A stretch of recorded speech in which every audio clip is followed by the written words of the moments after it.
Okay, so a little clip in case you're dealing with the rust issue like I am. I'm going to clean up the rust on here and repaint it.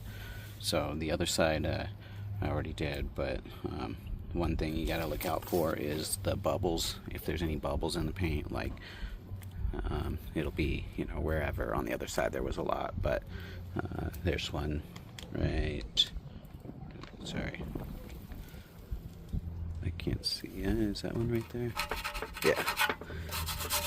So these bubbles, you can see it better here because these ones are actually popping. But if you rub across it with the handle, you can actually break off the top coating, and there's like a pocket of rust underneath. So make sure you get any bubbles, hit them with something like the back of the brush handle works good. Just, works better if you can see what you're doing, but hit it, knock off all the top, and then you can actually brush away the rust, because otherwise, if you don't do that, then you're going to end up with these bubbles of rust underneath, and you're not really fixing the problem. So, just a tip. Okay guys, so I forgot to take pictures of it after I cleaned it, but I did get it pretty nicely cleaned, and the can that I had was just enough to do both sides of the subframe and then both sides of the brackets. I do want to do like a second and third coat, so I ordered some more of the what's it called, rust reform and seal Rust-Oleum paint stuff, because it looks like it's working pretty good. I guess we'll see in the long term, but they came out pretty nice, I think, and they cleaned up pretty well too. On the bushings and the bearings, I did end up finding a machine shop that said that they could press in the bushings into those mounts, and they also could drive the bearings out of the hubs. So I figured, since they're already driving the bearings out, just to let them press them in too, because I really wanted to do that, but it just kind of makes sense since he's already taken the ones out, just to push the others in at the same time. So the other thing is I wanted to go back to the rack and pinion for a second. On the rack and pinion, I did want to show how these clips on the boot work. It's actually fairly simple. This one here was the one I did first, and I didn't even think about it, and I just mangled it. I do have new boots, but I should have just kept it in better shape, and if you don't have boots, then you're going to want to keep these in good shape. But basically, you're going to clip together with some channel locks or something do I have that closed? I don't have it closed. So it's going to go through here. It's a little tough to close, but basically you're going to clip on, not ready for this, am I? You're going to clip on these two parts here and then squeeze it together, and then use a screwdriver to pull up the little tab in the center there, and then it'll come right off. It's real easy. Even easier when you don't have anything on it. But yeah, so that way you don't have to buy new clips. Okay, so some good news. The rack and pinion, instead of taking 8 or 9 days, is going to only take 5 days. So I'll have that in 3 days, which is kind of good, because I was thinking I might run out of things to do in the meantime. But I do have, I think, enough for the 3 days I have. I need to clean up all this stuff, and I want to paint some of it. I don't think I'm going to paint the caliper brackets just because of heat reasons. Maybe I'm being overly precautious, but I'd rather be overly precautious than under precautious. I don't need any fire starting under there. And I think I'm going to go ahead and do the engine and transmission mount in the meantime too. So should be ready once I get that rack and pinion to start there. And I kind of want to go somewhat in the same order that I was taking things out, because I don't want it to be completely jumping all over in a different direction than the way that I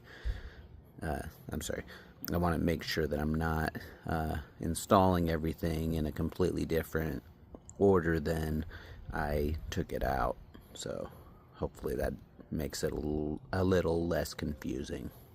So okay, also in the meantime, I want to go ahead and crawl up underneath here, check out the body from underneath, and see if I can find any rusty spots on there and clean it up real good, so that I don't have any rust continuing to form under there.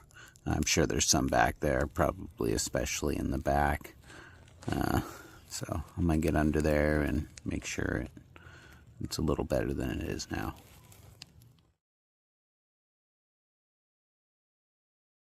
So I did some research on the Reform and Seal paint, and they don't say anything on the can, but when I searched it for it, they don't recommend using it on surfaces that are going to exceed 200 degrees Fahrenheit or on galvanized metal.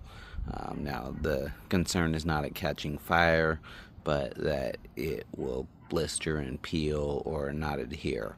So I'm not going to use it on the caliper brackets still, but I think I'm okay using it on the others. Some of them I'm imagining will get to over 200 degrees, but if the only concern is blistering and peeling, then I'm not really too concerned. I just think it's kind of a waste of time to put it on the calipers, because I guarantee they're going to get that hot. And before too long, hopefully, maybe within the next 6 months, I'm going to end up replacing the calipers and the brackets, and I'll make a video on that one, but I want to replace them with some nice red powder coated ones, so that should look pretty nice. So I got the rack and pinion off, and I was able to get the bolt out. It wasn't easy. I don't know if you can actually see in there at all, but it was like welded in there from the rust. A lot of hammering with the sledge and a lot of penetrating oil, and eventually I was able to punch it out with a screwdriver and a sledge there. And these are the bolts here. I thought that one was bad, but man, that other one is way worse. It's just doesn't even look like a bolt anymore. There's some threads at the bottom, but man, it's rough. And I got the rack and pinion out over here, so I'm kind of checking that out, seeing it is 170,000 miles old and 18 years old. They do have these super cheap ones by Detroit Axle. I can get one for like 160 bucks. I know a lot of people say that they're junk, but there are some people who say that they're good. So, you know, maybe it's a hit or miss. I just figure maybe I could get that, try it out. If it works, great, and if it doesn't, in the meantime, maybe I can make a video on how to rebuild this one here, and then if it does have any issues, have this one to change it out with. But we'll see. I'll let you know what I'm going to do. Okay, so today has been a good day. I actually was able to get the bushings changed out. The machine shop I went to, they're awesome.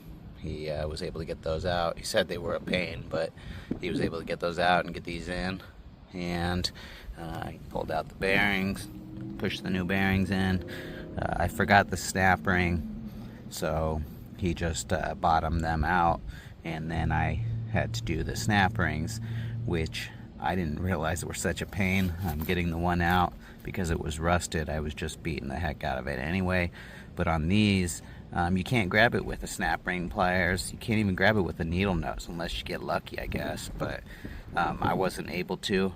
The best I could do was to tuck one side down into the groove, and then to work a screwdriver around the edge, you know, kind of walking it back and forth so that you can push it out while you're pushing it down, while you're pushing down on the ring as you go around, and then eventually you'll get to the far end and it'll pop down into the groove, and then you just press down on it and into all the way into the groove, and it should snap in there.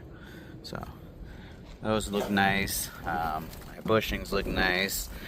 I got bolts for the power steering, my bag of ridiculously rusted bolts. I got some nice new ones here. High Desert Fasteners hooked me up. Just had to add to that. Well, those snap rings, that was the way that I got them in. That was not the best way that I found.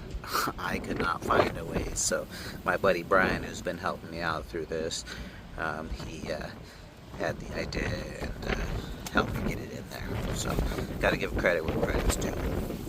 Okay, so they're not by any means rust free, but they've been scrubbed really good, cleaned up, and I'm ready to paint them. So these guys, as soon as I get the paint, I'll go over them and get them looking better. And for the calipers and the caliper brackets, I did actually order some caliper paint, so I'll be able to paint those. So yay. Okay, so I got the new Beck Arnley rear engine mount, and I'm really glad that I did go ahead and change to this one, because once I got this one, I actually checked out the Westar a little bit better, and that big long stud on there was actually missing on the Westar mount, so I would have had a big headache later. And this one looks a lot better anyway. So I did go ahead and pull these bolts from the transmission mount, the one center long one, and then the 4 holding it to the body on the side, and haven't pulled it out quite yet, but it's just sitting there now, so I just need to pull it out and put the other one back in, but I'll be back. So I always expect the unexpected. I put the old transmission mount back in because the first one I got, this one, the Beck Arnley I got, the holes for the bolts on the top there, they're too close to the mount. They need to be further out on the outside, so I can't get all 4 bolts of the bracket attached to the body. So I have to send this transmission mount back and wait for another one. Wonderful. Okay, so I got the muffler out here, and I crawled up underneath and looked at what I got to deal with under there. You could tell by the hangers here what it looks like under there, and the exhaust. It's pretty rusty. So this, I'm gonna, at least for now, scrub off all the rust, wire brush it real good, and paint it so that it's at least acceptable for now. And I did get a new exhaust. I got the pipe there. I do have a new O2 sensor for that, and ugly pipe. And here's the back part of the pipe, and then under here I have the rest of it, the new cat and the resonator. So I'm gonna paint all that up. The paint should be here in a few days, and I'll get that all looking real nice. I'm gonna paint it black. Okay, so I just wanted to show you guys how this all came out. I painted this stuff up, and it looks pretty nice. Not too worried about it. The other side's good too. I did a couple coats. This one had already had one, so this has actually got 3 coats on it.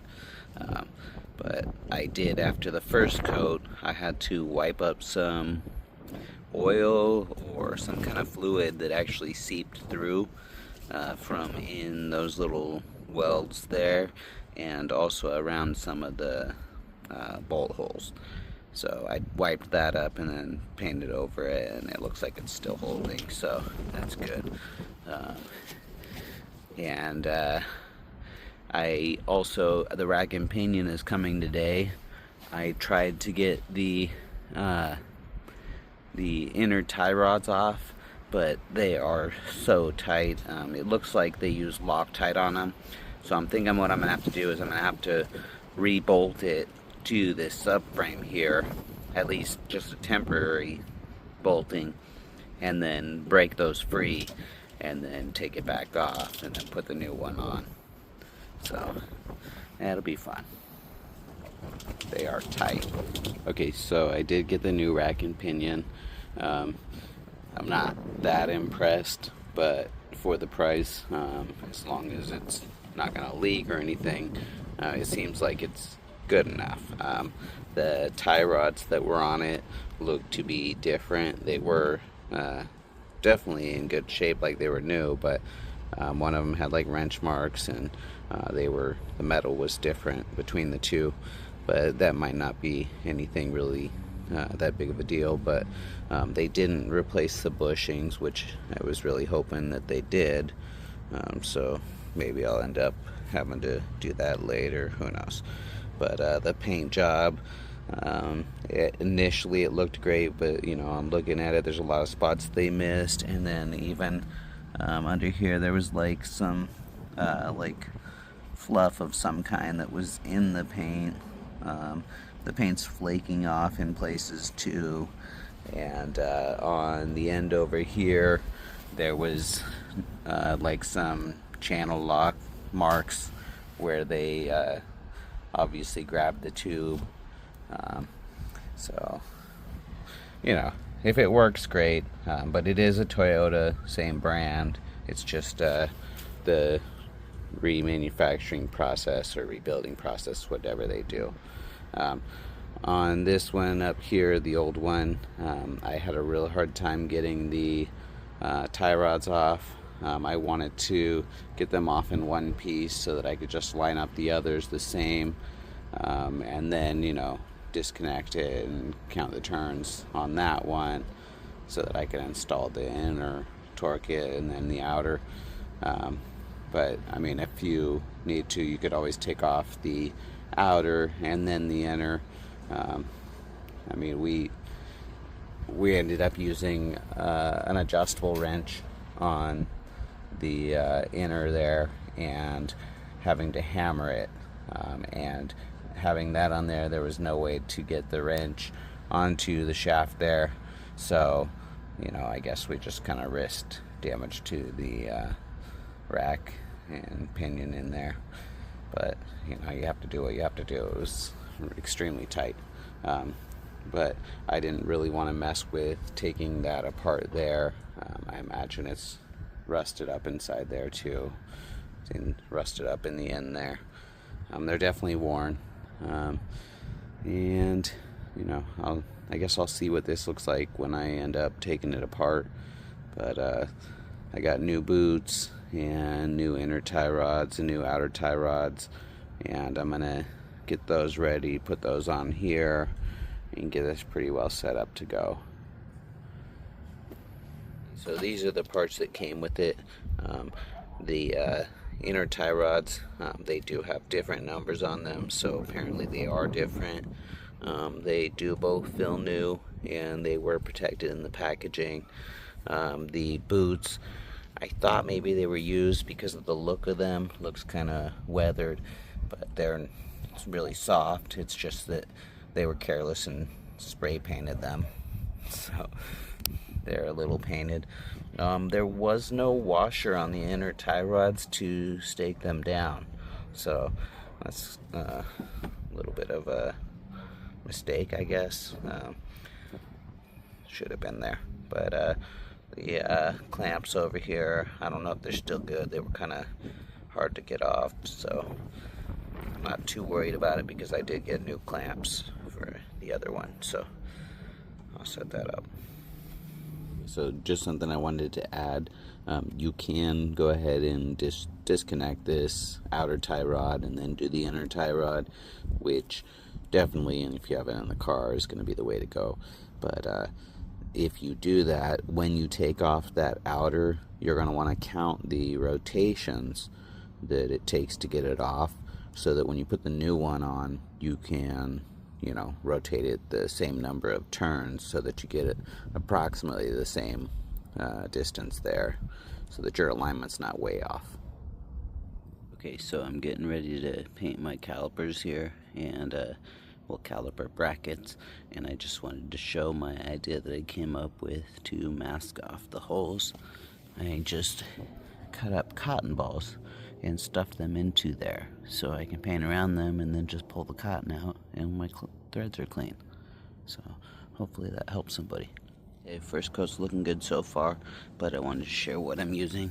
This is VHT caliper paint up to 900 degrees, so this is not gonna get messed up by the heat of the brake system. Okay, so I'm kind of jumping around. I don't mind the pipe wrench. I'll go over that later. I'm kind of jumping around a lot because I got a lot of prep work before I put everything back together. But I did go ahead and measure out my tie rods to the old ones and made some marks where it's going to rest. I did even get a paintbrush so I could get as close to it as I could. So that I know exactly where it's going to go, and I even put a mark back on the shaft there so that I can see it when the nut's covering that. And then I went ahead and installed the inner tie rod. The way that works, I got this tool here. It's an inner tie rod tool. It's this long tube that has a 1/2-inch drive hole on the end, and it locks crow's feet into the end. So basically the directions weren't very clear, but you're going to put the crow's foot over the inner tie rod. There's a bunch of different sizes. Then you're going to slide the tube down over that, and you're going to line it up, and then once you get it lined up, you're going to lock it. And then once it's locked, then you can twist it and turn it, and it'll turn the inner tie rod, and you can torque it to whatever you need, which in this case is 54 foot-pounds for the inner tie rod to the rack, or as they call it, the rack to the rack subassembly. When I did torque this, the only way that I was able to torque it, being that it's out of the vehicle, was with that pipe wrench. I've already got marks on the other side, so I figured, why not put some on this side? And now I see why there's marks on the other side, because they did the same thing. There's a special tool that Toyota makes that you can wrap around the body and clamp down on it that way, so that you don't make any marks. But this part here is pretty much going to be covered up by the boot, so you do what you got to do. Okay, so normally putting in that inner tie rod, I would put some anti-seize on the threads there, and then screw it into there and stake it down with the nut. But in this case, this particular inner tie rod, you don't tack the washer, not the nut. You don't stake the washer. There's Loctite on the threads of it, so the washer just goes in there, but it's not actually staked as it was with the other one. So I had a little trouble with the tool on this inner tie rod. The tube, you really have to keep really straight, and even pull back on it when you're torquing, before you're torquing it, so that it's always all the way back towards this end, because it actually wasn't straight and it cocked the crow's foot off, bending the washer so that it could come off. So be careful, make sure that end stays straight. It's a little awkward.